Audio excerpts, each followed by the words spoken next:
Make sure you get your proper service months for your Tier 2 railroad retirement.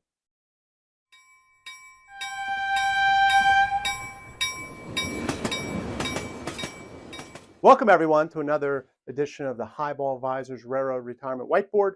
My name is John McNamara of Highball Advisors, and today we're going to talk about deemed service months, right?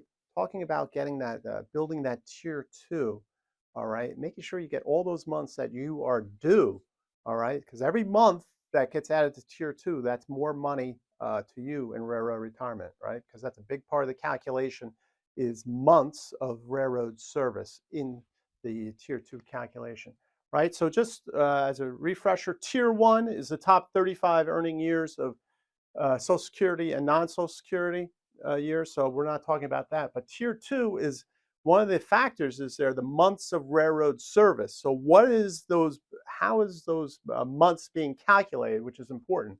So 1 day a month is equal to a credible service month for the Tier 2 calculation, right?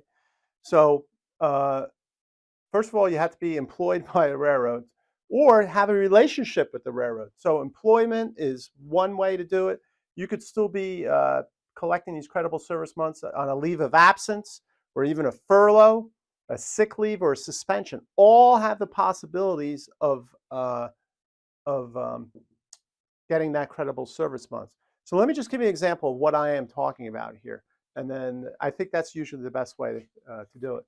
So the deemed service months, right? So the Tier 2 calculation for 2024 is up to $125,100 of your salary can be taxed at the Tier 2 rate, right?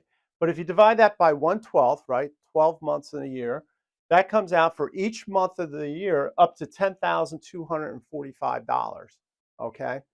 That's how much each month is. So let's say example of somebody's earned $85,240 by the end of May, okay? And they're going on a leave of absence in May. So that's 5 months, is 5 times 10,245. So that's 5 months, right, if you take that out of there. However, that leaves you a balance of $33,075, okay? Now, you divide that by the 425, that gives you 3.17 months. Additional months you paid into Tier 2, right? Because you're on a leave of absence, but you've paid into Tier 2, okay? So that the Railroad Retirement Board rounds that up to 4 months. So now you've only worked 5 months, you've gone on a leave of absence, but you've overpaid. So now you've got to make sure you get that additional 4 months of railroad service. So for the total for 2024, you've actually going to get 9 months of credible railroad service.